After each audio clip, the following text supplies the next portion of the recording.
Hatinyararidzwe mwanangu, hatinyararidzwe. Tinoramba tichitaura.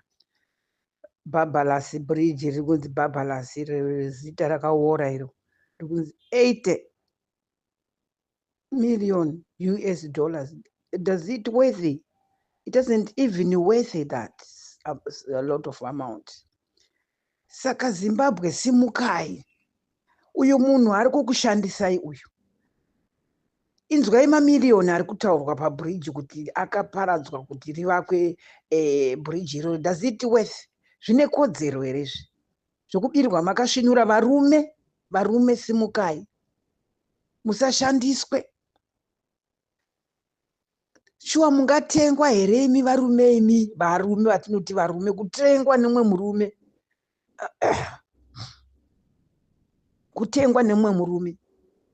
Kuti arambe achipfuma iye nevana vake nemukadzi wake vachivaka dzimba kunzewo kumabhizinesi ndavo, zvese ndezvavo. Kuti varambewo vachiruta chete, imi muchingoshandiswa. Zivai kuti zvamuri kushandiswa zvishoma izvi. Ende zivai kuti nyika iri kukokotwa. Iri kutosara ine nothing. Ende zivai kuti zvese zviri kuenda kunze izvi, marori zvese zviri kututana nelithium nini zvichienda kunze uko. Iri kutoparara Zimbabwe. Varume, stand up for yourselves. Rambai kuitiswa varume, masoja, mapurisa, ma-MPs, madzishe, vese ma-stakeholders. Please, rambai kubraibwa, rambai. Because imari dzenyu dzema-citizens dzamuri kupiwa idzi. Hadzisi dzake, ane munda kupi koi. Uri out of Zimbabwe, uri kuita mari yamuri kupiwa iyoyo. Handi mari yema-citizen, ma-taxpayers. Handiti, saka muri kuramba makakotsira, muchiramba makanyarara makatsikitsira. Iye haana kubvisa mugabere pazvinhu zvakangaona kuti it's worse. Handi ndo zvaave, handi ndiye adynasty now. Handi muri kuzviona. Masoja simukai. Masoja simukai. Musakotsiriswe nemunhu wani uyu kuti agoita 2030 kana even kuita dzimwe 2 terms. Imwe makore mairi asara iwa. From now he must step down. Hapana zvokuti kuti hanzi constitution kutasei. Hapana. Hapana, kamire. He must stop. He must step down. He must step down immediately. Inzwai mamiliyoni ari kurwadza ayo bridge iro rakaora, bridge risina shape, risingakodzere kutaura mamiliyoni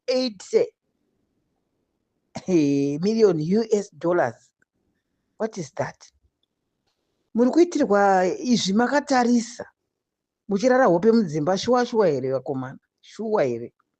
Let's wake up. This is the right time for us to wake up and to see what is taking place. He is destroying Zimbabwe, this man. He is destroying it too much. Ari kuzvikudza nei chaizvo.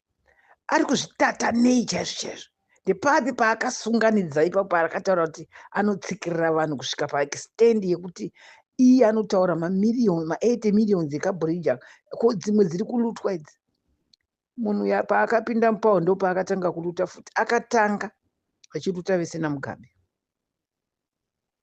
Ndokuona kuti akundwa kwakuchibvisa mugabe. Nhasi bvisaiwo iyoyo.